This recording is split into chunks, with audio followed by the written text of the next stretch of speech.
ವೀಕ್ಷಕರೇ, ಯಾವುದೇ ಅಪರಾಧಿ ಆದ್ರೂ ತಾನು ಆ ಅಪರಾಧ ಮಾಡೋಕೆ ಒಂದು ಕಾರಣವಿರಬೇಕು. ಹಾಗೆ ಆ ಅಪರಾಧ ಮಾಡೋಕೆ ಮುಂಚೆ ಹಲವಾರು ಬಾರಿ ಯೋಚಿಸಿರ್ಬೇಕು. ಆದ್ರೆ ಆ ಅಪರಾಧಿಯ ಬಳಿ ಆ ಅಪರಾಧವನ್ನ ಮಾಡದೇ ಇರೋ ಆಪ್ಷನ್ ಕೂಡ ಇರುತ್ತೆ. ಆದ್ರೆ ಆತ ಅದರ ಬಗ್ಗೆ ಯೋಚಿಸೋದೇ ಇಲ್ಲ. ನಂತರ ಯಾವಾಗ ಆ ಕ್ರೈಮ್ ನಡೆದು ಹೋಗುತ್ತೋ ಆಮೇಲೆ ಕೂತ್ಕೊಂಡು ಯೋಚಿಸ್ತಾನೆ, ನಾನು ಯಾಕೆ ಅದನ್ನ ಮಾಡಿದೆ ಅಂತ. ಯಾವ ಉದ್ದೇಶಕ್ಕಾಗಿ ಆ ಅಪರಾಧವನ್ನ ಎಸಗಿರ್ತಾನೋ ಆ ಉದ್ದೇಶ ಈಡೇರೋದು ಸಾಯ್ಲಿ, ಇದ್ದಂತಹ ಅಲ್ಪ ಸ್ವಲ್ಪ ನೆಮ್ಮದಿಯ ಜೀವನವೂ ಹಾಳಾಗಿ ಹೋಗಿರುತ್ತೆ. ಇನ್ನು ಬದುಕಿದ್ದಷ್ಟು ದಿನ ಕೋರ್ಟು ಕಚೇರಿ ಅಂತ ಅಲೆದಾಡಬೇಕಾಗತ್ತೆ, ಜೈಲ್ಗೂ ಹೋಗ್ಬೇಕಾಗತ್ತೆ. ವೀಕ್ಷಕರೇ, ಇವತ್ತಿನ ಕೇಸ್ ಕೂಡ ನೆಮ್ಮದಿಯಿಂದ ಬದುಕಬಹುದಾಗಿದ್ದ ಜೀವನವನ್ನ ತನ್ನ ಕೈಯಾರೆ ತಾನೇ ಹಾಳು ಮಾಡಿಕೊಂಡು ಕೊನೆಗೆ ಪಶ್ಚಾತ್ತಾಪ ಪಟ್ಟವರ ಕತೆ. ಬನ್ನಿ ಹಾಗಿದ್ರೆ ಏನಿದು ಪ್ರಕರಣ ಅಂತ ಡೀಟೇಲ್ ಆಗಿ ಡಿಕೋಡ್ ಮಾಡೋಣ. ವೀಕ್ಷಕರೇ, welcome to your crime studio.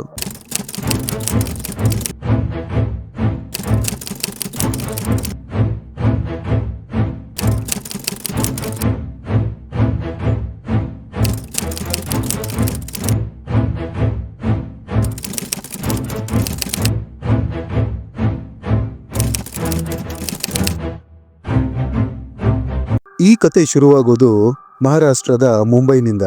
ಇಲ್ಲಿಯ ದತ್ತಾತ್ರೇಯ ಕಾಲೋನಿಯಲ್ಲಿ ಒಂದು ಅಪಾರ್ಟ್ಮೆಂಟ್ ಇದೆ, ಗಣೇಶ್ ಕೃಪಾ ಗ್ರೂಪ್ ಆಫ್ ಹೌಸಿಂಗ್ ಸೊಸೈಟಿ. ಈ ಬಿಲ್ಡಿಂಗ್ ನಲ್ಲಿ ಒಂದು ಫ್ಯಾಮಿಲಿ ವಾಸವಾಗಿದ್ರು. ಮನೆಯಲ್ಲಿ ಕಮಲ್ ಕಾಂತ್ ಶಾ, ಅವರ ಪತ್ನಿ ಕಾಜಲ್ ಶಾ, ಜೊತೆಗೆ 20 ವರ್ಷದ ಮಗಳು ಹಾಗೆ 16 ವರ್ಷದ ಮಗ. ಇವರ ಜೊತೆಗೆ ಕಮಲ್ ಕಾಂತ್ರ ತಾಯಿ ಸರಳಾದೇವಿ ಕೂಡ ವಾಸವಾಗಿದ್ರು. ಕಮಲ್ ಕಾಂತ್ ಒಬ್ಬ ಬಿಸ್ನೆಸ್ ಮ್ಯಾನ್. ಇವರದೊಂದು ಗಾರ್ಮೆಂಟ್ ಫ್ಯಾಕ್ಟರಿ ಕೂಡ ಇತ್ತು. ಕಮಲ್ ಕಾಂತ್ರಿಗೆ 3 ಜನ ತಂಗಿಯಂದಿರು. ಎಲ್ಲರನ್ನೂ ಮದುವೆ ಮಾಡಿಕೊಡಲಾಗಿತ್ತು. ಈಗ ಟೈಮ್ ಆಗಸ್ಟ್ 2022ರ ಸಮಯ. ಇದೇ ತಿಂಗಳು ಕಮಲ್ ಕಾಂತ್ರ ತಾಯಿ ಸರಳಾದೇವಿ ಸಡನ್ ಆಗಿ ತೀರ್ಕೋತಾರೆ. ಇದನ್ನ ಸಡನ್ ಆಗಿ ಅಂತ ಹೇಳೋಕ್ಕಾಗಲ್ಲ, ಯಾಕೆಂದ್ರೆ 1 ವಾರ ಅಥವಾ 10 ದಿನದಿಂದ ಇವರು ಅನಾರೋಗ್ಯದಿಂದ ಬಳಲ್ತಿದ್ರು. ಎಕ್ಸಾಕ್ಟ್ ಆಗಿ ಆಗಸ್ಟ್ 3ರಿಂದ ಇವರ ಆರೋಗ್ಯದಲ್ಲಿ ವ್ಯತ್ಯಾಸಗಳು ಕಾಣಿಸೋಕೆ ಶುರುವಾಗಿತ್ತು. ಇದಾದ ನಂತರ ಅವರನ್ನ ಫ್ಯಾಮಿಲಿ ಡಾಕ್ಟರ್ನ ಬಳಿ ತೋರಿಸಲಾಯಿತು.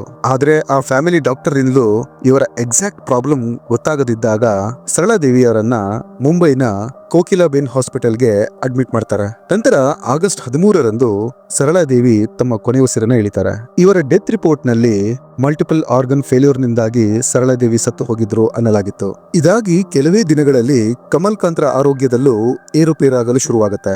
ಮೊದಲಿಗೆ ಅತಿಯಾದ ಹೊಟ್ಟೆ ನೋವು ಕಾಣಿಸಿಕೊಳ್ಳೋಕೆ ಶುರುವಾಗುತ್ತೆ. ಏನಾದ್ರೂ ಫುಡ್ ಅಲರ್ಜಿ ಆಗಿರಬೇಕು ಅಂತ ನೆಗ್ಲೆಕ್ಟ್ ಮಾಡ್ತಾರೆ. ನಂತರ ಯಾವಾಗ ಹೊಟ್ಟೆ ನೋವು ತಡೆದುಕೊಳ್ಳೋ ಮಟ್ಟ ಮೀರುತ್ತೋ ಆಗ ಪಕ್ಕದ ಕ್ಲಿನಿಕ್ಗೆ ಹೋಗಿ ಚೆಕ್ಅಪ್ ಮಾಡಿಸ್ತಾರೆ. ಅಲ್ಲಿ ಡಾಕ್ಟರ್ ಚೆಕ್ ಮಾಡಿ ಮಾತ್ರೆ ಕೊಟ್ಟು ಮನೆಗೆ ಕಳಿಸ್ತಾರೆ. ಕಮಲ್ ಕಾಂತ್ರ ಆರೋಗ್ಯ ಎಕ್ಸಾಕ್ಟ್ ಆಗಿ ಆಗಸ್ಟ್ 24ರಿಂದ ಕೆಡುತ್ತಾ ಬರುತ್ತೆ. 2-3 ದಿನಗಳು ಡಾಕ್ಟರ್ ಕೊಟ್ಟಿದ್ದ ಮಾತ್ರೆಗಳನ್ನ ತಿಂದ್ರು ಅವರ ಆರೋಗ್ಯದಲ್ಲಿ ಏನು ಸುಧಾರಣೆ ಕಾಣಿಸಿಕೊಳ್ಳಲ್ಲ. ಈಗ ಅವರಿಗೆ ಹೊಟ್ಟೆ ನೋವಿನ ಜೊತೆಗೆ ಮೂಳೆಗಳ ಜಾಯಿಂಟ್ಗಳಲ್ಲೂ ನೋವು ಕಾಣಿಸಿಕೊಳ್ಳಕ್ಕೆ ಶುರುವಾಗುತ್ತೆ. ತಲೆಯ ಕೂದಲು ಸಡನ್ ಆಗಿ ಉದುರೋಕೆ ಶುರುವಾಗುತ್ತೆ. ಆಗಸ್ಟ್ 28 ಬರ್ತಿದ್ದಂತೆ ಕ್ಲಿನಿಕ್ ನ ಡಾಕ್ಟರ್ಗಳು ಯಾವುದಾದ್ರೂ ದೊಡ್ಡ ಹಾಸ್ಪಿಟಲ್ ನಲ್ಲಿ ಫುಲ್ ಬಾಡಿ ಚೆಕ್ಅಪ್ ಮಾಡಿಸಿ ಅಂತ ಅಡ್ವೈಸ್ ಮಾಡೋಕೆ ಶುರು ಮಾಡ್ತಾರೆ. ನಂತರ ಕಮಲ್ ಕಾಂತ್ರನ್ನ ಕೃತಿ ಕೇರ್ ಹಾಸ್ಪಿಟಲ್ ನಲ್ಲಿ ಅಡ್ಮಿಟ್ ಮಾಡಲಾಯಿತು. ತಾಯಿ ಸರಳಾದೇವಿಯ ನಿಧನದ ನಂತರ ನೆಂಟರಿಷ್ಟರೆಲ್ಲ ಅವರ ಮನೆಯಲ್ಲೇ ಇದ್ರು. ಅವರುಗಳೇ ಕಮಲ್ ಕಾಂತ್ರ ಚೆಕ್ಅಪ್ ಕೂಡ ಮಾಡಿಸ್ತಿದ್ರು. ಕೆಲವೇ ದಿನಗಳ ಹಿಂದೆ ತಾಯಿಯ ಸಾವು. ಈಗ ಮಗ ಬಹಳನೇ ಅನಾರೋಗ್ಯದಿಂದ ಬಳಲ್ತಿದ್ದಾರೆ. ಕಮಲ್ ಕಾಂತ್ರ ತಂದೆ ಬಹಳನೇ ವರ್ಷಗಳ ಮುಂಚೆಯೇ ತೀರ್ಕೊಂಡಿದ್ರು. ಅದಾದ ನಂತರವೇ ಕಮಲ್ ಕಾಂತ್ ಸಂಪೂರ್ಣ ಜವಾಬ್ದಾರಿ ಹೊತ್ಕೊಂಡು 3 ತಂಗಿಯರ ಮದುವೆ ಮಾಡ್ತಾರೆ. ಕೃತಿ ಕೇರ್ ಹಾಸ್ಪಿಟಲ್ ನಲ್ಲಿ ಕಮಲ್ ಕಾಂತ್ರ ಚಿಕಿತ್ಸೆ ಶುರುವಾಗುತ್ತೆ. ಹಲವಾರು ಬೇರೆ ಬೇರೆ ರೀತಿಯ ಟೆಸ್ಟ್ ಗಳನ್ನು ಮಾಡಲಾಯಿತು. ಸಂಪೂರ್ಣ ಬಾಡಿ ಚೆಕ್ಅಪ್ ಮಾಡಲಾಯಿತು. ಆದ್ರೆ ಮೆಡಿಕಲ್ ರಿಪೋರ್ಟ್ ನಲ್ಲಿ ಎಲ್ಲವೂ ನಾರ್ಮಲ್ ಅಂತಲೇ ಬರುತ್ತೆ. ಯಾವುದೇ ರೀತಿಯ ಕಾಯಿಲೆ ಕಾಣಿಸಿಕೊಳ್ಳಲ್ಲ. ಕಮಲ್ ಕಾಂತ್ರ ಬಾಡಿಯಲ್ಲಿ ಏನೋ ಪ್ರಾಬ್ಲಮ್ ಇದೆ, ಆದ್ರೆ ಅದಕ್ಕೆ ಕಾರಣವನ್ನ ಡಾಕ್ಟರ್ ಗಳಿಂದ ಪತ್ತೆ ಹಚ್ಚಲಾಗ್ತಿರ್ಲಿಲ್ಲ. ನಂತರ ಸೆಪ್ಟೆಂಬರ್ 3ಕ್ಕೆ ಎಲ್ಲಾ ರಿಲೇಟಿವ್ಸ್ ಗಳು ಸೇರಿ ಕಮಲ್ ಕಾಂತ್ರನ್ನ ಬಾಂಬೆ ಹಾಸ್ಪಿಟಲ್ಗೆ ಅಡ್ಮಿಟ್ ಮಾಡ್ತಾರೆ. ಈಗ ಇಲ್ಲಿ ಮತ್ತೆ ಹಲವಾರು ಟೆಸ್ಟ್ ಗಳನ್ನ ಮಾಡಲಾಯಿತು. ಹೋಲ್ ಬಾಡಿ ಚೆಕ್ಅಪ್ ಆಯಿತು. ಕಮಲ್ ಕಾಂತ್ರ ದೇಹದ ಸ್ಥಿತಿ ದಿನದಿಂದ ದಿನಕ್ಕೆ ಕ್ಷೀಣಿಸ್ತಾನೆ ಬರ್ತಿತ್ತು. ಆದ್ರೆ ಡಾಕ್ಟರ್ಗಳು ಟ್ರೀಟ್ಮೆಂಟ್ ಮಾಡೋದನ್ನ ನಿಲ್ಲಿಸೋದಿಲ್ಲ. ಕೆಲವೇ ದಿನಗಳಲ್ಲಿ ಅವರ ಆರೋಗ್ಯ ಸ್ಥಿತಿ ಸುಧಾರಿಸ್ಕೊಳ್ತಾ ಬರುತ್ತೆ. ಡಾಕ್ಟರ್ಗಳು ಕೊಡ್ತಿದ್ದ ಟ್ರೀಟ್ಮೆಂಟ್ ಫಲ ಕೊಡೋಕೆ ಶುರುವಾಗಿತ್ತು. ಕಮಲ್ ಕಾಂತ್ ಎಷ್ಟರ ಮಟ್ಟಿಗೆ ಚೇತರಿಸ್ಕೊಳ್ತಾರೆ ಅಂದ್ರೆ ಅಲ್ಲಿಂದ 2-3 ದಿನಗಳಲ್ಲೇ ಹಾಸ್ಪಿಟಲ್ ನಿಂದ ಡಿಸ್ಚಾರ್ಜ್ ಆಗಿ ಮನೆಗೆ ಬರ್ತಾರೆ. ಈಗ ಮನೆ ಮಂದಿ ಎಲ್ಲ ನಿಟ್ಟುಸಿರು ಬಿಡ್ತಾರೆ. ಈಗ ಎಲ್ಲವೂ ಸರಿ ಹೋಯ್ತು. ತಾಯಿ ಸರಳಾದೇವಿ ಸತ್ತ ನಂತರ ಎಲ್ಲರೂ ಕಮಲ್ ಕಾಂತ್ರ ಹಿಂದೆಯೇ ಬಿದ್ದಿದ್ರು. ಹೇಗಾದ್ರೂ ಆರೋಗ್ಯ ಸರಿ ಹೋದ್ರೆ ಸಾಕಪ್ಪ ಅನ್ನೋ ಹಾಗಾಗಿತ್ತು ಎಲ್ಲರಿಗೂ. ಆದ್ರೆ ಮನೆಗೆ ಬಂದ ಕಮಲ್ ಕಾಂತ್ ಅಲ್ಲಿಂದ 4 ದಿನದಲ್ಲಿ ಮತ್ತೆ ಆರೋಗ್ಯ ಸಮಸ್ಯೆಗೆ ತುತ್ತಾಗ್ತಾರೆ. ಈ ಸರ್ತಿ ಮೊದಲಿಗಿಂತ ಹೆಚ್ಚು ನೋವಿನಲ್ಲಿರ್ತಾರೆ ಕಮಲ್ ಕಾಂತ್. ಈಗ ಮತ್ತೆ ಎಲ್ಲರೂ ಅವರನ್ನ ಕರ್ಕೊಂಡು ಬಾಂಬೆ ಹಾಸ್ಪಿಟಲ್ಗೆ ಬರ್ತಾರೆ. ಈ ಸರ್ತಿ ಡಾಕ್ಟರ್ಗಳಿಗೂ ಗೊಂದಲವಾಗಿರುತ್ತೆ. ಯಾಕೆಂದ್ರೆ ರಿಪೋರ್ಟ್ ನಲ್ಲಿ ಏನು ಕಾಣಿಸ್ತಿಲ್ಲ. ಟ್ರೀಟ್ಮೆಂಟ್ ಮಾಡಿ ಮೆಡಿಸಿನ್ ಕೊಟ್ರೆ ರಿಕವರ್ ಆಗ್ತಿದ್ರು. ಅಂದ್ರೆ ಹಾಸ್ಪಿಟಲ್ ನಲ್ಲಿ ಎಷ್ಟು ದಿನ ಇರ್ತಾರೋ ಅಷ್ಟು ದಿನ ಎಲ್ಲವೂ ಸರಿ ಇರುತ್ತೆ. ಆದ್ರೆ ಮನೆಗೆ ವಾಪಸ್ ಹೋದ್ರೆ ಏನಾಗ್ತಿದೆ ಅಂತ ಡಾಕ್ಟರ್ಗಳಿಗೂ ಗೊಂದಲವಾಗುತ್ತೆ. ಡಾಕ್ಟರ್ಗಳು ಮತ್ತೊಂದು ವಿಷಯವನ್ನ ಗಮನಿಸ್ತಾರೆ. ಅದೇನೆಂದ್ರೆ ಕಮಲ್ ಕಾಂತ್ರ ತಲೆ ಕೂದಲಾಗಲಿ ಗಡ್ಡ ಮೀಸೆಯಾಗಲಿ ಇದರಲ್ಲಿ ಕೂದಲು ಬೆಳವಣಿಗೆ ಇಲ್ಲ, ಎಲ್ಲವೂ ಉದುರುತ್ತಿದೆ. ಈ ಸರ್ತಿ ಡಾಕ್ಟರ್ಗಳು ಕಮಲ್ ಕಾಂತ್ರ ಹೆವಿ ಮೆಟಲ್ ಬ್ಲಡ್ ಟೆಸ್ಟ್ ನ ಮಾಡ್ತಾರೆ. ಇದರ ರಿಪೋರ್ಟ್ ಸೆಪ್ಟೆಂಬರ್ 13ಕ್ಕೆ ಹೊರಬರುತ್ತೆ. ಆ ರಿಪೋರ್ಟ್ ನ ನೋಡಿದ ಡಾಕ್ಟರ್ಗಳೇ ಒಮ್ಮೆ ಗಾಬರಿ ಆಗ್ತಾರೆ. ಯಾವ ಡಾಕ್ಟರ್ಗಳು ಆ ಆಸ್ಪತ್ರೆಯಲ್ಲಿ ವರ್ಕ್ ಮಾಡ್ತಿದ್ರೋ, ಜೊತೆಗೆ ಕಮಲ್ ಕಾಂತ್ರನ್ನ ಟ್ರೀಟ್ ಮಾಡ್ತಿದ್ರೋ, ಅವರ್ಯಾರು ಅವರ ಕೆರಿಯರ್ ನಲ್ಲೇ ಇಂಥದ್ದೊಂದು ರಿಪೋರ್ಟ್ ನ ನೋಡಿರಲಿಲ್ಲ. ಕಮಲ್ ಕಾಂತ್ರ ಬಾಡಿಯಲ್ಲಿ ಆರ್ಸೆನಿಕ್ ಹಾಗೆ ಥೇಲಿಯಂ ಎಂಬ 2 ಮೆಟಲ್ಗಳು ಕಾಣಿಸಿಕೊಳ್ಳುತ್ತೆ. ಈ 2 ಮೆಟಲ್ಗಳು ಮನುಷ್ಯನ ದೇಹದಲ್ಲಿ ಮೊದಲೇ ಇರುತ್ತೆ, ಆದ್ರೆ ಬಹಳನೇ ಕಡಿಮೆ ಪ್ರಮಾಣದಲ್ಲಿ. ಆದ್ರೆ ಕಮಲ್ ಕಾಂತ್ರ ಬಾಡಿಯಲ್ಲಿ ಬಹಳನೇ ಯಥೇಚ್ಛವಾಗಿ ಕಾಣಿಸಿಕೊಳ್ಳುತ್ತೆ. ಆರ್ಸೆನಿಕ್ ಕಾಣಿಸಿಕೊಳ್ಳುತ್ತೆ 425.76 ಯೂನಿಟ್. ನಾರ್ಮಲ್ ಆಗಿ ಇರಬೇಕಾಗಿದ್ದು 0.4 ರಿಂದ 1.19 ಯೂನಿಟ್. ಥೇಲಿಯಂ ಕಾಣಿಸಿಕೊಳ್ಳುತ್ತೆ 362.34 ಯೂನಿಟ್. ನಾರ್ಮಲ್ ಆಗಿ ಇರಬೇಕಾಗಿದ್ದು 0.5 ರಿಂದ 0.63 ಯೂನಿಟ್. ಈ 2 ಮೆಟಲ್ಗಳು ಕಮಲ್ ಕಾಂತ್ರ ದೇಹದಲ್ಲಿ 100ಕ್ಕೂ ಅಧಿಕ ಪಟ್ಟು ಹೆಚ್ಚಾಗಿತ್ತು. ಡಾಕ್ಟರ್ಗಳು ರಿಪೋರ್ಟ್ ಬರ್ತಿದ್ದಂತೆ ಪೊಲೀಸರಿಗೆ ಕಾಲ್ ಮಾಡಿ ಇನ್ಫಾರ್ಮ್ ಮಾಡ್ತಾರೆ. ಆಜಾದ್ ಮೈದಾನ್ನ ಪೊಲೀಸರು ಹಾಸ್ಪಿಟಲ್ಗೆ ಬಂದು ಡಾಕ್ಟರ್ಗಳೊಂದಿಗೆ ಮಾತಾಡ್ತಾರೆ. ಡಾಕ್ಟರ್ಗಳು ಹೇಳ್ತಾರೆ, ನಮ್ಮ ಒಬ್ಬ ಪೇಷಂಟ್ ನ ಬಾಡಿಯಲ್ಲಿ 2 ಮೆಟಲ್ಗಳು ಬಹಳನೇ ಪ್ರಮಾಣದಲ್ಲಿ ಕಾಣಿಸಿಕೊಂಡಿದೆ. ಇವೆರಡು ಇರಬೇಕಾದ ಪ್ರಮಾಣಕ್ಕಿಂತ ಹೆಚ್ಚಾಗಿ ಕಾಣಿಸಿಕೊಂಡಿದೆ. ಇದು ನಾರ್ಮಲ್ ಆಗಿ ಬಾಡಿಯಲ್ಲೇ ಇರುತ್ತೆ, ಆದ್ರೆ ಇಷ್ಟು ಪ್ರಮಾಣದಲ್ಲ. ಈ ಮೆಟಲ್ಗಳು ತಿನ್ನೋ ಆಹಾರದಿಂದಾಗ್ಲಿ ನೀರಿನಿಂದಾಗ್ಲಿ ದೇಹದಲ್ಲಿ ಹೆಚ್ಚಾಗಲ್ಲ. ಆದ್ರೆ ನಮಗೆ ಶಂಕೆ ಇದೆ, ಯಾರೋ ಬೇಕು ಅಂತಲೇ ಕಮಲ್ ಕಾಂತ್ರಿಗೆ ಇದನ್ನ ಸಪರೇಟ್ ಆಗಿ ಕೊಡ್ತಿದ್ದಾರೆ ಅಂತ ಡಾಕ್ಟರ್ಗಳು ಪೊಲೀಸರಿಗೆ ಹೇಳ್ತಾರೆ. ಈ ಆರ್ಸೆನಿಕ್ ಮೆಟಲ್ ದೇಹದಲ್ಲಿ ಹೆಚ್ಚಾದ್ರೆ ಇಂಟರ್ನಲ್ ಆರ್ಗನ್ಗಳು ಡ್ಯಾಮೇಜ್ ಆಗತ್ತೆ. ಜೊತೆಗೆ ಸ್ಕಿನ್ ರಿಲೇಟೆಡ್ ಡೈಜೆಸ್ಟಿವ್ ಪವರ್, ಹೊಟ್ಟೆ ನೋವು, ತಲೆನೋವು ಇವೆಲ್ಲ ಕಾಣಿಸಿಕೊಳ್ಳುತ್ತೆ. ಹಾಗೆ ಥೇಲಿಯಂನಿಂದಾಗಿ ಜಾಯಿಂಟ್ ಗಳಲ್ಲಿ ಪೇನ್, ತಲೆ ಕೆಲಸ ಮಾಡೋದನ್ನ ನಿಲ್ಸುತ್ತೆ, ತಲೆ ಕೂದಲು ಉದುರೋಕೆ ಶುರುವಾಗುತ್ತೆ. ಕಮಲ್ ಕಾಂತ್ರ ಕೇಸ್ ನಲ್ಲಿ ಇದೇ ಆಗಿತ್ತು. ಈ 2 ಮೆಟಲ್ಗಳು ಭಯಾನಕ ಹಾಗೆ ವಿಷಕಾರಿ. ಪೊಲೀಸರು ಎಲ್ಲಾ ಡೀಟೇಲ್ ಗಳನ್ನ ಡಾಕ್ಟರ್ಗಳಿಂದ ಕೇಳಿ ಕಮಲ್ ಕಾಂತ್ರನ ಮೀಟ್ ಮಾಡಿ ಹೊರಟು ಹೋಗ್ತಾರೆ. ನಂತರ ಸೆಪ್ಟೆಂಬರ್ 18ಕ್ಕೆ ಹಾಸ್ಪಿಟಲ್ ನಲ್ಲೇ ಕಮಲ್ ಕಾಂತ್ ಸತ್ತು ಹೋಗ್ತಾರೆ.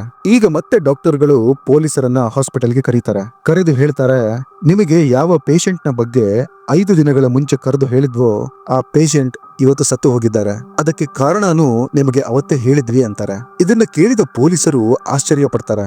ನಂತರ ಅದೇ ಆಜಾದ್ ಮೈದಾನ್ ಪೊಲೀಸ್ ಸ್ಟೇಷನ್ ನಲ್ಲಿ ಕೇಸ್ ರಿಜಿಸ್ಟರ್ ಮಾಡಲಾಯಿತು. ಜೊತೆಗೆ ಕಮಲ್ ಕಾಂತ್ರ ದೇಹವನ್ನ ಪೋಸ್ಟ್ ಮಾರ್ಟಮ್ ಮಾಡಲಾಯಿತು. ಈವನ್ ಪೋಸ್ಟ್ ಮಾರ್ಟಮ್ ರಿಪೋರ್ಟ್ ನಲ್ಲೂ ಆರ್ಸೆನಿಕ್ ಹಾಗೆ ಥೇಲಿಯಂನ ಅಂಶಗಳು ಹೆಚ್ಚಾಗಿದ್ದರಿಂದ ಆರ್ಗನ್ ಫೇಲ್ಯೂರ್ ಆಗಿ ಸಾವನ್ನಪ್ಪಿದ್ದಾರೆ ಅನ್ನಲಾಗಿತ್ತು. ನಂತರ ಈ ಕೇಸ್ ನ ಸಾಂತಾ ಕ್ರೂಸ್ ಪೊಲೀಸ್ ಸ್ಟೇಷನ್ಗೆ ಟ್ರಾನ್ಸ್ಫರ್ ಮಾಡಲಾಯಿತು. ಇಲ್ಲಿ ಪೊಲೀಸರು ಈ ಕೇಸ್ ನ ಬಹಳನೇ ಗಂಭೀರವಾಗಿ ಪರಿಗಣಿಸ್ತಾರೆ. ಯಾವ ರೀತಿಯ ಮೆಟಲ್ ಕಾಂಪೌಂಡ್ಸ್ ಕಮಲ್ ಕಾಂತ್ರ ಬಾಡಿಯಲ್ಲಿ ಸಿಕ್ಕಿತ್ತೋ ಅದು ಯಾವುದೇ ಅಂಗಡಿಯಲ್ಲಾಗ್ಲಿ, ಲ್ಯಾಬ್ ನಲ್ಲಾಗ್ಲಿ ಅಥವಾ ಯಾವುದೇ ಕ್ಲಿನಿಕ್ ನಲ್ಲಾಗ್ಲಿ ಸಿಗೋದಿಲ್ಲ. ನಾರ್ಮಲ್ ಜನಗಳಿಗೆ ಇದೊಂದು ಬ್ಯಾನ್ ಆಗಿರೋ ಪ್ರಾಡಕ್ಟ್. ಕೇವಲ ದೊಡ್ಡ ದೊಡ್ಡ ಕಂಪನಿಗಳು ಇದನ್ನ with proper license, legal paper ಗಳ ಮೂಲಕ ಯಾವ ಕಾರಣಕ್ಕೆ ಈ ಮೆಟಲ್ ಗಳನ್ನ ಯೂಸ್ ಮಾಡ್ತಿದ್ದಾರೆ ಅನ್ನೋ ಸಂಪೂರ್ಣ ಡೀಟೇಲ್ ಪ್ರೆಸೆಂಟ್ ಮಾಡಿದ ನಂತರವೇ ಈ ಮೆಟಲ್ ಗಳನ್ನ ಸೇಲ್ ಮಾಡಲಾಗುತ್ತೆ ಅಥವಾ ಖರೀದಿಸಲಾಗುತ್ತೆ.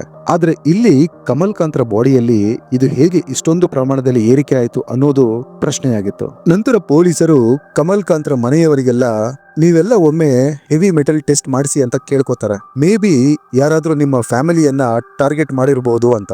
ನಂತರ ಪೊಲೀಸರು ಕಮಲ್ ಕಾಂತ್ರ ಮನೆಗೆ ಬಂದು ಎಲ್ಲರನ್ನು ವಿಚಾರಿಸೋಕೆ ಶುರು ಮಾಡ್ತಾರೆ.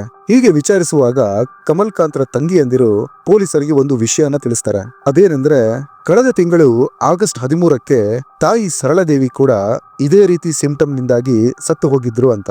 ಈ ಕೇಸ್ ಪೊಲೀಸರಿಗೆ ಬಹಳನೇ ಕಾಂಪ್ಲಿಕೇಟೆಡ್ ಆಗಿತ್ತು. ಹಾಗಾಗಿ ಸಾಂತಾ ಕ್ರೂಸ್ ಪೊಲೀಸರಿಂದ ಈ ಕೇಸ್ ನ ವರ್ಗಾಯಿಸಿ ಕ್ರೈಮ್ ಬ್ರಾಂಚ್ ನ ಯೂನಿಟ್ 9ಗೆ ಕೊಡಲಾಗುತ್ತೆ. ಈಗ crime branch medical report, family statement ಎಲ್ಲವನ್ನು ತಮ್ಮ ಬಳಿ ತಗೊಂಡು ಇನ್ವೆಸ್ಟಿಗೇಷನ್ ಸ್ಟಾರ್ಟ್ ಮಾಡ್ತಾರೆ. ಮೊಟ್ಟ ಮೊದಲಿಗೆ ಕಮಲ್ ಕಾಂತ್ರ ಫ್ಯಾಮಿಲಿ ಬ್ಯಾಕ್ ಗ್ರೌಂಡ್ ಹಾಗೆ ಹಿಸ್ಟ್ರಿನ ಚೆಕ್ ಮಾಡ್ತಾರೆ. ಕಮಲ್ ಕಾಂತ್ 10 ವರ್ಷದವರಾಗಿದ್ದಾಗಲೇ ಅವರ ತಂದೆ ತೀರ್ಕೋತಾರೆ. ಆಗ ಅವರ ತಂಗಿಯಂದಿರು ಬಹಳನೇ ಚಿಕ್ಕವರು. ಅಣ್ಣನಾಗಿ ಕಮಲ್ ಕಾಂತ್ ಅವರೆಲ್ಲರನ್ನು ಓದಿಸ್ತಾರೆ, ತಾನು ಓದ್ತಾರೆ. ತನ್ನ ಸ್ವಂತ ಶ್ರಮದಿಂದ ಮುಂಬೈನಲ್ಲಿ ಇಷ್ಟು ದೊಡ್ಡ ಬಿಸ್ನೆಸ್ ಮ್ಯಾನ್ ಆಗಿ ಬೆಳೀತಾರೆ. 2002ರಲ್ಲಿ ಕಮಲ್ಕಾಂತ್ರ ಮದುವೆ ಕಾಜಲ್ ಶಾರೊಂದಿಗೆ ನೆರವೇರುತ್ತೆ. ಕಾಜಲ್ರ ತಂದೆ ಗುಜರಾತ್ ನಲ್ಲಿ ಒಬ್ಬ ಇಂಡಸ್ಟ್ರಿಯಲಿಸ್ಟ್ ಆಗಿದ್ರು. ಅಂದ್ರೆ ಎರಡು ಫ್ಯಾಮಿಲಿ ಬಹಳನೇ ರಿಚ್ ಇರೋ ಫ್ಯಾಮಿಲಿ. ಮುಂದೆ ಇವರಿಬ್ಬರಿಗೂ 2 ಮಕ್ಕಳು ಕೂಡ ಆಗ್ತಾರೆ. ನಂತರ ಪೊಲೀಸರು ಕಮಲ್ಕಾಂತ್ರ ಫ್ಯಾಕ್ಟರಿ ಹಾಗೆ ಆಫೀಸ್ ಸ್ಟಾಫ್ ಗಳೊಂದಿಗೂ ಮಾತಾಡ್ತಾರೆ, ಫ್ರೆಂಡ್ಸ್ ಗಳೊಂದಿಗೂ ಮಾತಾಡ್ತಾರೆ, ಹತ್ತಿರದ ನೆಂಟರಿಷ್ಟರೊಂದಿಗೆ ಮಾತಾಡ್ತಾರೆ. ಅದರಲ್ಲಿ ತಂಗಿಯರು ಹೇಳ್ತಾರೆ, ಕಳೆದ ಕೆಲವು ವರ್ಷಗಳಿಂದ ಅಣ್ಣ ಅವರ ಪತ್ನಿಯಿಂದಾಗಿ ಬಹಳನೇ ದುಃಖದಲ್ಲಿದ್ರು. 2-3 ವರ್ಷಗಳಿಂದ ಇಬ್ಬರ ಸಂಬಂಧ ಸರಿಯಾಗಿರಲಿಲ್ಲ. ಮಾತು ಮಾತಿಗೂ ಅಣ್ಣನೊಂದಿಗೆ ಸಿಟ್ಟು ಮಾಡಿಕೊಂಡು ಮನೆ ಬಿಟ್ಟು ಹೋಗ್ತಿದ್ಲು. ಈವನ್ ಕಾಜಲ್ನ ಸಂಬಂಧ ನಮ್ಮ ಅಮ್ಮ ಸರಳಾದೇವಿಯೊಂದಿಗೂ ಚೆನ್ನಾಗಿರಲಿಲ್ಲ. ಅವರೊಂದಿಗೂ ಪ್ರತಿದಿನ ಜಗಳವಾಡ್ತಿದ್ಲು ಅಂತಾರೆ. ಮೇ 2021ರಲ್ಲಿ ಅಣ್ಣನೊಂದಿಗೆ ಜಗಳ ಆಡ್ಕೊಂಡು ಮನೆ ಬಿಟ್ಟು ತನ್ನ ತಂದೆಯ ಮನೆಗೆ ಹೋಗಿದ್ಲು. ಅಲ್ಲೇ 4-5 ತಿಂಗಳು ಇರ್ತಾಳೆ. ನಂತರ ಅಕ್ಟೋಬರ್ 2021ಕ್ಕೆ ಮುಂಬೈಗೆ ವಾಪಸ್ ಬರ್ತಾಳೆ. ಆದ್ರೆ ಮುಂಬೈಗೆ ವಾಪಸ್ ಬಂದ್ರು ಮನೆಗೆ ಬರದೆ ವಿಲಯ್ ಪಾರ್ಕ್ ಎಂಬ ಏರಿಯಾದಲ್ಲಿ ಬಾಡಿಗೆ ಮನೆ ತಗೊಂಡು ಮಗಳ ಜೊತೆ ಅಲ್ಲೇ ವಾಸಿಸ್ತಿದ್ಲು. ಇದೇ ಅಕ್ಟೋಬರ್ ನಲ್ಲಿ ಮನೆಗೆ ಬಂದು ಆಕೆಯ ಆಭರಣಗಳು ಜೊತೆಗೆ ಕೆಲವು ಬೆಲೆಬಾಳುವ ವಸ್ತುಗಳನ್ನ ತಗೊಂಡು ಮತ್ತೆ ಆ ಬಾಡಿಗೆ ಮನೆಗೆ ಶಿಫ್ಟ್ ಆದ್ಲು. ಕಮಲ್ಕಾಂತ್ ನ ಮನೆಯವರು, ಖುದ್ದು ಕಾಜಲ್ನ ಮನೆಯವರು ಆಕೆಗೆ ಎಷ್ಟೇ ಹೇಳಿದ್ರು ಆಕೆ ಗಂಡ ಕಮಲ್ಕಾಂತ್ ನೊಂದಿಗೆ ಬಂದು ಇರ್ತಿರ್ಲಿಲ್ಲ. ಈವನ್ ಕಮಲ್ಕಾಂತ್ ಕೂಡ ಆಕೆಯ ಕಾಲಿಗೆ ಬಿದ್ದು ಮಕ್ಕಳ ಬಗ್ಗೆ ಯೋಚಿಸಿ ಆದ್ರೂ ಬಂದು ಒಟ್ಟಿಗಿರು ಅಂತ ಕೇಳ್ಕೊತಾರೆ. ಹಲವಾರು ತಿಂಗಳು ಕಮಲ್ಕಾಂತ್ ಆಕೆಯ ಬಳಿ ಕೇಳ್ಕೊಂಡ ನಂತರ ಒಂದು ದಿನ ದಿಢೀರ್ ಅಂತ ಮೇ 2022ಕ್ಕೆ ಮನೆಗೆ ವಾಪಸ್ ಬಂದ್ಲು. ಆದ್ರೆ ಕಾಜಲ್ ವಾಪಸ್ ಬರೋಕೆ ಆಕೆ ಕೆಲವು ಷರತ್ತುಗಳನ್ನ ಹಾಕಿದ್ಲು. ಅದರಂತೆ ಕಮಲ್ಕಾಂತ್ ಆಕೆಯಿಂದ ಡಿಸ್ಟೆನ್ಸ್ ಮೇಂಟೈನ್ ಮಾಡಬೇಕು, ಯಾವುದೇ ತರಹದ ಫಿಸಿಕಲ್ ರಿಲೇಶನ್ಶಿಪ್ ಇಟ್ಕೋಬಾರ್ದು, ಆಕೆಗೆ ಏನ್ ಅನ್ಸುತ್ತೋ ಅದನ್ನೇ ಆಕೆ ಮಾಡ್ತಾಳೆ, ಎಲ್ಲಿ ಹೋಗ್ಬೇಕು ಅನ್ಸುತ್ತೋ ಅಲ್ಲಿಗೆ ಹೋಗ್ತಾಳೆ, ಯಾರು ಪ್ರಶ್ನಿಸಬಾರ್ದು, ಯಾರ ಜೊತೆಗೆ ಹೋದ್ರೂ ಪ್ರಶ್ನಿಸಬಾರ್ದು, ಜೊತೆಗೆ ತಿಂಗಳಿಗೆ 2 ಲಕ್ಷ ಕಮಲ್ಕಾಂತ್ ಆಕೆಯ ಖರ್ಚಿಗೆ ಅಂತ ಕೊಡಬೇಕು. ಈ ಎಲ್ಲಾ ಷರತ್ತುಗಳಿಗೆ ಕಮಲ್ಕಾಂತ್ ಒಪ್ಕೋತಾರೆ. ಅವರಿಗೆ ಮಕ್ಕಳ ಬೆಳವಣಿಗೆಯಲ್ಲಿ ಯಾವುದೇ ತೊಂದರೆ ಆಗ್ಬಾರ್ದು, ಅವರ ಮನಸ್ಸಿಗೆ ನೋವಾಗಬಾರ್ದು ಅನ್ನೋದಷ್ಟೇ ಇದ್ದದ್ದು. ಈಗ ಕಾಜಲ್ ಜೂನ್ 2022ಕ್ಕೆ ತನ್ನ ಎಲ್ಲಾ ವಸ್ತುಗಳನ್ನ ತಗೊಂಡು ಬಾಡಿಗೆ ಮನೆಯನ್ನ ಖಾಲಿ ಮಾಡಿ ಕಮಲ್ಕಾಂತ್ರ ಮನೆಗೆ ಶಿಫ್ಟ್ ಆಗ್ತಾಳೆ. ಮನೆಗೆ ಬಂದ ಕಾಜಲ್ ಬಹಳನೇ ಸ್ವತಂತ್ರವಾಗಿ ಇರೋಕೆ ಶುರು ಮಾಡ್ತಾಳೆ. ಆಕೆ ತನಗೆ ಮತ್ತು ಮಗಳಿಗೆ ಮಾತ್ರ ಅಡಿಗೆ ಮಾಡ್ಕೋತಿದ್ಲು ಬಿಟ್ರೆ ಮನೆಯಲ್ಲಿ ಬೇರೆಯವರ ಬಗ್ಗೆ ಆಕೆಗೆ ಚಿಂತೆ ಇರಲಿಲ್ಲ. ಆದ್ರೆ ಸಡನ್ ಆಗಿ ಒಂದು ದಿನ ಕಾಜಲ್ನ ಬಿಹೇವಿಯರ್ ನಲ್ಲಿ ಚೇಂಜಸ್ ಕಾಣಿಸೋಕೆ ಶುರುವಾಯಿತು. ಗಂಡನೊಂದಿಗೆ ಪ್ರೀತಿಯಿಂದ ಮಾತನಾಡಲು ಶುರು ಮಾಡ್ತಾಳೆ. ಅತ್ತೆಯೊಂದಿಗೆ ದಿನಾಲೂ ಜಗಳವಾಡ್ತಿದ್ದ ಕಾಜಲ್ ಈಗ ಗೌರವದಿಂದ ಮಾತನಾಡಲು ಶುರು ಮಾಡಿದ್ಲು. ಮನೆಯಲ್ಲಿ ಈಗ ಆಕೆ ಎಲ್ಲರಿಗೂ ಅಡಿಗೆ ಮಾಡಿ ಕೊಡ್ತಿದ್ಲು. ಯಾವಾಗ ಈ ರೀತಿ ಕಾಜಲ್ನ ಸಡನ್ ಬಿಹೇವಿಯರ್ ಚೇಂಜ್ ಆಯ್ತೋ ಅಲ್ಲಿಂದಲೇ ತಾಯಿ ಸರಳಾದೇವಿಯ ಆರೋಗ್ಯ ಕೆಡ್ತಾ ಬಂತು. ಆಗಸ್ಟ್ 13ಕ್ಕೆ ಅವರು ಸತ್ತು ಕೂಡ ಹೋಗ್ತಾರೆ. ನಂತರ ಅದೇ ತಿಂಗಳು ಆಗಸ್ಟ್ 24ರಿಂದ ಕಮಲ್ಕಾಂತ್ರ ಆರೋಗ್ಯದಲ್ಲೂ ಏರುಪೇರಾಗಕ್ಕೆ ಶುರುವಾಗಿದ್ದು. ನಂತರ ಸೆಪ್ಟೆಂಬರ್ 18ಕ್ಕೆ ಅವರು ಕೂಡ ಸತ್ತು ಹೋಗ್ತಾರೆ. ಆದ್ರೆ ಇಲ್ಲಿ ಕಮಲ್ಕಾಂತ್ರ ಬಾಡಿನ ಮಾತ್ರ ಪೋಸ್ಟ್ ಮಾರ್ಟಮ್ ಮಾಡಲಾಗಿತ್ತು. ಈಗ ಪೊಲೀಸರು ಕಾಜಲ್ನ ಜಾತಕ ತೆಗೆಯೋಕೆ ಶುರು ಮಾಡ್ತಾರೆ. ಯಾವಾಗ ಪೊಲೀಸರು ಮನೆಯಲ್ಲಿ ಎಲ್ಲರಿಗೂ ಬ್ಲಡ್ ಟೆಸ್ಟ್ ಮಾಡಿಸೋಕೆ ಹೇಳಿದಾಗ ಕಾಜಲ್ ಅದಕ್ಕೆ ಒಪ್ಕೊಂಡಿರಲಿಲ್ಲ. ನಂತರ ಪೊಲೀಸರ ಒತ್ತಡಕ್ಕೆ ಮಣಿದು 10 ದಿನಗಳ ನಂತರ ಹಾಸ್ಪಿಟಲ್ಗೆ ಹೋಗಿ ಹೆವಿ ಮೆಟಲ್ ಟೆಸ್ಟ್ ನ ಮಾಡಿಸ್ತಾಳೆ. ಆಕೆಯ ಬ್ಲಡ್ ರಿಪೋರ್ಟ್ ನಲ್ಲೂ ಆ ಮೆಟಲ್ ನ ಅಂಶ ಕಾಣಿಸ್ಕೊಳ್ಳುತ್ತೆ, ಆದ್ರೆ ಕಡಿಮೆ ಪ್ರಮಾಣದಲ್ಲಿ. ಪೊಲೀಸರಿಗೆ ಕಾಜಲ್ನ CDR ರಿಪೋರ್ಟ್ ನಲ್ಲಿ ಒಂದು ನಂಬರ್ ಸಂದೇಹಜನಕವಾಗಿ ಕಾಣಿಸಿಕೊಳ್ಳುತ್ತೆ. ಅದರೊಂದಿಗೆ ಆಕೆ ಬಹಳ ಸರ್ತಿ ಕಾಲ್ ಮಾಡಿ ಮಾತಾಡಿದ್ಲು. ಜೊತೆಗೆ ಆ ನಂಬರ್ ಕಮಲ್ಕಾಂತ್ರ ಫೋನ್ ನಲ್ಲೂ ಕೂಡ ಸಿಗುತ್ತೆ. ಅದನ್ನ ಕಮಲ್ಕಾಂತ್ ಹಿತೇಶ್ ಜೈನ್ ಎಂಬ ಹೆಸರಲ್ಲಿ ಸೇವ್ ಮಾಡ್ಕೊಂಡಿದ್ರು. ಪೊಲೀಸರು ಮನೆಯವರನ್ನ ವಿಚಾರಿಸಿದಾಗ ಅವರು ಹೇಳ್ತಾರೆ, ಈ ಹಿತೇಶ್ ಜೈನ್ ಕಮಲ್ಕಾಂತ್ರ ಚೈಲ್ಡ್ಹುಡ್ ಫ್ರೆಂಡ್, ಒಟ್ಟಿಗೆ ಸ್ಕೂಲ್ಗೆ ಹೋಗಿದ್ರು, ಒಟ್ಟಿಗೆ ಬೆಳೆದು ದೊಡ್ಡವರಾದ್ರು. ಈವನ್ ಹಿತೇಶ್ ಜೈನ್ ಕೂಡ ಇದೇ ಗಾರ್ಮೆಂಟ್ ಬಿಸ್ನೆಸ್ ನಲ್ಲಿದ್ದ. ಈವನ್ ಕಮಲ್ಕಾಂತ್ರ ತಂಗಿಯರೆಲ್ಲ ಹಿತೇಶ್ ನನ್ನ ಅಣ್ಣನಾಗಿ ನೋಡ್ತಿದ್ರು. ಹಿತೇಶ್ ಆಗಾಗ ಮನೆಗೆ ಬಂದು ಹೋಗ್ತಿದ್ದ.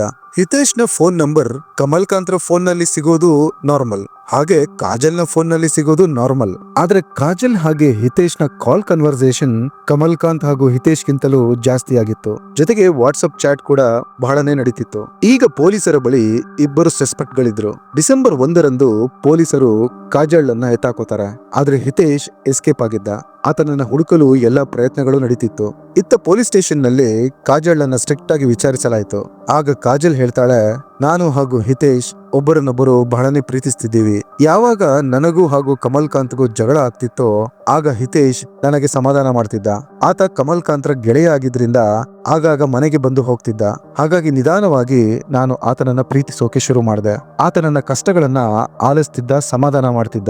ನಂತರ ನಿಧಾನವಾಗಿ ದಿನಾಲು ಫೋನ್ ನಲ್ಲಿ ಮಾತನಾಡೋಕೆ ಶುರು ಮಾಡಿದ್ವಿ. ಕೆಲವೊಮ್ಮೆ ಆಗಾಗ ಹೋಟೆಲ್ನಲ್ಲೂ ಮೀಟ್ ಮಾಡ್ತಿದ್ವಿ ಅಂತಾಳೆ. ಇವರಿಬ್ಬರದು ಬಹಳ ವರ್ಷಗಳ ಹಿಂದೆಯಿಂದಲೇ ಅಫೇರ್ ಸ್ಟಾರ್ಟ್ ಆಗಿತ್ತು. ಆದ್ರೆ 2 ವರ್ಷಗಳ ಹಿಂದೆ ಇವರಿಬ್ಬರ ವಿಷಯ ಪತಿ ಕಮಲ್ ಕಾಂತ್ಗೆ ಗೊತ್ತಾಗತ್ತೆ. ಇವರಿಬ್ಬರನ್ನ ಕಮಲ್ ಕಾಂತ್ ನೋಡಬಾರದ ಜಾಗದಲ್ಲಿ, ನೋಡಬಾರದ ಸ್ಥಿತಿಯಲ್ಲಿ ನೋಡಿರ್ತಾರೆ. ಇಲ್ಲಿಂದ ಕಮಲ್ ಕಾಂತ್ ಹಾಗೆ ಕಾಜಲ್ ನಡುವಿನ ಸಂಬಂಧದಲ್ಲಿ ಬಹಳನೇ ಸೀರಿಯಸ್ ಬಿರುಕು ಮೂಡುತ್ತೆ. ಕಾಜಲ್ ಮನಸ್ಸು ಮಾಡಿದ್ರೆ ಆ ಕ್ಷಣದ ನಂತರ ಕಮಲ್ ಕಾಂತ್ರಿಗೆ ಡೈವರ್ಸ್ ಕೊಡ್ಬೋದಾಗಿತ್ತು. ಈವನ್ ಆ ಟೈಮ್ ನಲ್ಲಿ ಕಮಲ್ ಕಾಂತ್ ಕೂಡ ಅದನ್ನೇ ಬಯಸಿದ್ರು. ಆದ್ರೆ ಹಾಗೆ ಮಾಡಿದ್ರೆ ಕಾಜಲ್ಗೆ ನ್ಯಾಯ ಪೈಸೆನೂ ಸಿಗ್ತಿರ್ಲಿಲ್ಲ. ಅಲುಮನಿ ಸಿಗೋದು ಕೂಡ ಕಷ್ಟವಾಗ್ತಿತ್ತು.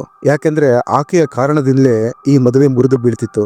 ಯಾವ 2 ಲಕ್ಷ ತನ್ನ ಮಕ್ಕಳಿಗೋಸ್ಕರ ಕಮಲ್ ಕಾಂತ್ ಕಾಜಲ್ಗೆ ಅಂತ ಕೊಡ್ತಿದ್ರು ಅದು ಕೂಡ ಸ್ಟಾಪ್ ಆಗಿ ಹೋಗ್ತಿತ್ತು. ಅದರ ಜೊತೆಗೆ ಗಂಡನ ಬಳಿ ಇರೋ ಕೋಟ್ಯಾಂತರ ರೂಪಾಯಿ ಆಸ್ತಿ, ಇನ್ಶೂರೆನ್ಸ್ ಅಮೌಂಟ್. ಕಂಪನಿಯಲ್ಲಿ ಕಮಲ್ ಕಾಂತ್ರ ಜೊತೆ ತಾಯಿ ಸರಳಾದೇವಿ ಹಾಗೆ ಪತ್ನಿ ಕಾಜಲ್ನ ಹೆಸರು ಕೂಡ ಕಮಲ್ ಕಾಂತ್ ಸೇರಿಸಿದ್ರು.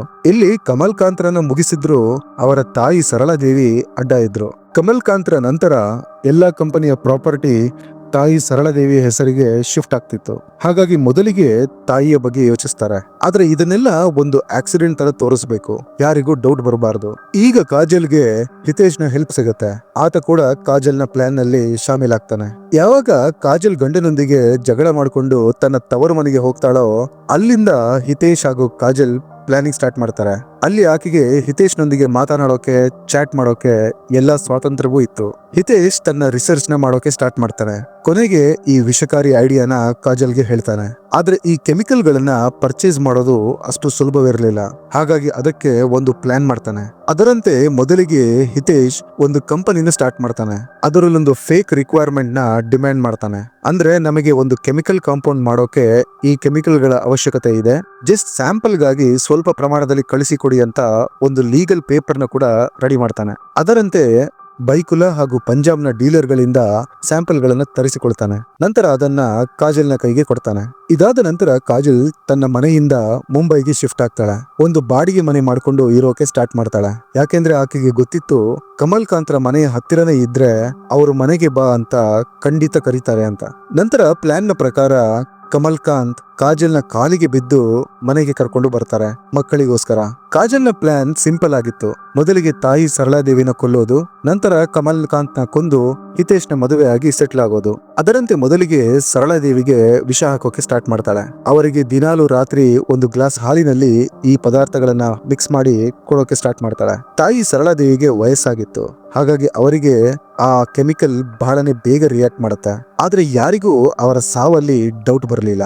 ನಂತರ ಅದೇ ರೀತಿ ಕಮಲ್ ಕಾಂತ್ರಿಗೂ ನಿಧಾನವಾಗಿ ಹಾಲಿನಲ್ಲಿ ಮಿಕ್ಸ್ ಮಾಡಿ ಕೊಡೋಕೆ ಸ್ಟಾರ್ಟ್ ಮಾಡ್ತಾಳೆ. ಅವರನ್ನು ಮುಗಿಸ್ತಾಳೆ. ಕಾಜಲ್ಗೆ ಪೊಲೀಸರು ನಿನ್ನ ಬ್ಲಡ್ ಟೆಸ್ಟ್ ಮಾಡಿಸು ಅಂದಾಗ ಆಕೆ 10 ದಿನಗಳ ನಂತರ ಮಾಡಿಸ್ತಾಳೆ. ಯಾಕೆಂದ್ರೆ ಆ ಟೈಮ್ ನಲ್ಲಿ ಆಕೆ ಕೂಡ ಸ್ವಲ್ಪ ಪ್ರಮಾಣದಲ್ಲಿ ಆ ವಿಷವನ್ನ ಸೇವಿಸಿರ್ತಾಳೆ. ಹಾಗಾಗಿ ಆಕೆಯ ರಿಪೋರ್ಟ್ ನಲ್ಲೂ ಆ ಮೆಟಲ್ ನ ಅಂಶಗಳು ಕಾಣಿಸಿಕೊಳ್ಳುತ್ತೆ. ಕಮಲ್ ಕಾಂತ್ರ ನಿಧನದ ನಂತರ ಈಗ ಕಂಪನಿಯ ಪ್ರಾಪರ್ಟಿ ಎಲ್ಲವೂ ಕಾಜಲ್ನ ಹೆಸರಿಗೆ ಟ್ರಾನ್ಸ್ಫರ್ ಆಗಿತ್ತು.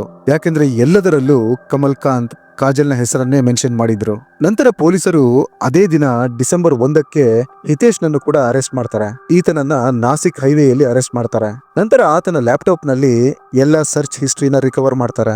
ಅದರಲ್ಲಿ ಆತ ಈ ಕೆಮಿಕಲ್ ಗಳನ್ನ 1050 ಬಾರಿ ಸರ್ಚ್ ಮಾಡಿದ್ದ. ಹಿತೇಶ್ ಹಾಗೂ ಕಾಜಲ್ನ ಚಾಟ್ ಹಿಸ್ಟ್ರಿನೂ ರಿಕವರ್ ಮಾಡ್ತಾರೆ. ಪೊಲೀಸರು ಇವರಿಬ್ಬರು ಹೋಟೆಲ್ಗೆ ಹೋಗಿ ಒಟ್ಟಿಗೆ ಇದ್ದ ಸಿಸಿಟಿವಿ ಫುಟೇಜ್ ಗಳನ್ನು ರಿಕವರ್ ಮಾಡ್ತಾರೆ. ಈಗ ಪೊಲೀಸರ ಬಳಿ ಕೊಲೆಗೆ ಕಾರಣವೂ ಇತ್ತು, ಅದರ ವಿಧಾನವೂ ಇತ್ತು. ಜೊತೆಗೆ ಇಬ್ಬರು ಆರೋಪಿಗಳು ತಾವು ಮಾಡಿರೋ ಕೃತ್ಯವನ್ನು ಒಪ್ಕೊಂಡಿದ್ರು. ಫೆಬ್ರವರಿ 27, 2023ಕ್ಕೆ ಪೊಲೀಸರು 2000 ಪುಟಗಳ ಚಾರ್ಜ್ ಶೀಟ್ ನ ಕೋರ್ಟ್ಗೆ ಸಬ್ಮಿಟ್ ಮಾಡ್ತಾರೆ. ಮೇ 2024ಕ್ಕೆ ಕಾಜಲ್ ಸೆಷನ್ ಕೋರ್ಟ್ ನಲ್ಲಿ ಬೇಲ್ಗಾಗಿ ಅಪ್ಲೈ ಮಾಡ್ತಾಳೆ. ಆದ್ರೆ ಕೋರ್ಟ್ ಆಕೆಯ ಬೇಲ್ ಅಪ್ಲಿಕೇಶನ್ ನ ರಿಜೆಕ್ಟ್ ಮಾಡುತ್ತೆ. ನಂತರ ಮತ್ತೆ ಸೆಪ್ಟೆಂಬರ್ 2024ಕ್ಕೆ ಸೆಷನ್ ಕೋರ್ಟ್ ನಲ್ಲಿ ಬೇಲ್ಗಾಗಿ ಅಪ್ಲೈ ಮಾಡ್ತಾಳೆ. ಪೊಲೀಸರ ಬಳಿ ಸರ್ಕಮ್ಸ್ಟೆನ್ಷಿಯಲ್ ಎವಿಡೆನ್ಸಸ್ ಇತ್ತು. 75 ವಿಟ್ನೆಸ್ ಗಳಿದ್ರು. ಆದ್ರೆ ಯಾವುದೇ ಡೈರೆಕ್ಟ್ ಎವಿಡೆನ್ಸಸ್ ಇರಲಿಲ್ಲ. ಯಾರು ಕೂಡ ಕಾಜಲ್ ವಿಷವನ್ನ ಮಿಕ್ಸ್ ಮಾಡೋದನ್ನ ಡೈರೆಕ್ಟ್ ಆಗಿ ನೋಡಿರ್ಲಿಲ್ಲ. ಹಾಗಾಗಿ ಕೋರ್ಟ್ ಈ ಸರ್ತಿ ಸೆಪ್ಟೆಂಬರ್ 18, 2024ಕ್ಕೆ ಕಾಜಲ್ಗೆ ಬೇಲ್ ಗ್ರಾಂಟ್ ಮಾಡುತ್ತೆ. ಹಿತೇಶ್ ಇನ್ನು ಜೈಲ್ನಲ್ಲೇ ಇದ್ದಾನೆ. ಕಾಜಲ್ ಸರಳಾ ದೇವಿಯರನ್ನು ಕೊಂದಾಗ ಅದರಿಂದ ಯಾವುದೇ ವ್ಯತ್ಯಾಸವಾಗಿರಲಿಲ್ಲ. ಆದ್ರೆ ಕಮಲ್ಕಾಂತ್ ನ ಕೊಂದ ನಂತರ ಅವರ ಪ್ರಾಪರ್ಟಿ ಪೇಪರ್ಗಳು, ಇನ್ಶೂರೆನ್ಸ್ ಪೇಪರ್ಗಳು, ಕಂಪನಿ ಡಾಕ್ಯುಮೆಂಟ್ಗಳು ಎಲ್ಲವನ್ನೂ ಆಕೆ ಕಲೆಕ್ಟ್ ಮಾಡಿ ಇಟ್ಕೊಂಡಿದ್ಲು. ಕೋರ್ಟ್ ನಲ್ಲಿ ಮಕ್ಕಳ ಜವಾಬ್ದಾರಿಯನ್ನ ಕಾರಣವಾಗಿ ಕೊಟ್ಟು ಬೇಲ್ ತಗೊಂಡಿದ್ದಾಳೆ. ವೀಕ್ಷಕರೇ, ಇಂಥ ಹಲವಾರು ಕೇಸಸ್ ಗಳನ್ನ ನೋಡಿದ್ದೇವೆ. ಆದ್ರೆ ಒಂದು ವಿಷಯ ಎಲ್ಲರೂ ತಿಳ್ಕೊಳ್ಳೇಬೇಕು. ಯಾರು ಎಷ್ಟೇ ಪ್ಲಾನ್ ಮಾಡಿ ಕ್ರೈಮ್ ನ ಎಕ್ಸಿಕ್ಯೂಟ್ ಮಾಡಿದ್ರು ಕೊನೆಗೆ ಇವತ್ತಲ್ಲ ನಾಳೆ ಕಂಬಿ ಎಣಿಸ್ಲೇಬೇಕು. ತಪ್ಪಿಸಿಕೊಳ್ಳೋ ಮಾತೇ ಇಲ್ಲ. ಆಕೆ ಈಗ ಬೇಲ್ ಮೂಲಕ ಹೊರಗಿರ್ಬೋದು, ಆದ್ರೆ ಇವತ್ತಲ್ಲ ನಾಳೆ ಶಿಕ್ಷೆ ಖಂಡಿತ ಪ್ರಕಟವಾಗತ್ತೆ. ವೀಕ್ಷಕರೇ, ಈ ವಿಡಿಯೋ ಮಾಡಿರೋ ಉದ್ದೇಶ ಕೇವಲ ಅವೇರ್ನೆಸ್ಗೋಸ್ಕರ ಅಷ್ಟೇ, ಬಿಟ್ರೆ ಬೇರೆ ಯಾವ ಉದ್ದೇಶವೂ ಇಲ್ಲ. ಇದಾಗಿತ್ತು ಇವತ್ತಿನ ಎಪಿಸೋಡ್. ಈ ಕೇಸ್ನ ಬಗ್ಗೆ ನಿಮ್ಮ ಅಭಿಪ್ರಾಯಗಳನ್ನ ಕಾಮೆಂಟ್ ಸೆಕ್ಷನ್ ಅಲ್ಲಿ ಖಂಡಿತ ತಿಳಿಸಿ ಅಂತ ರಿಕ್ವೆಸ್ಟ್ ಮಾಡ್ತಾ ಈ ಎಪಿಸೋಡ್ ನ ಇಲ್ಲಿಗೆ ಮುಗಿಸ್ತಿದ್ದೀನಿ. ಸಿಗ್ತೀನಿ ಮುಂದಿನ ಎಪಿಸೋಡ್ ನಲ್ಲಿ. Till then take care.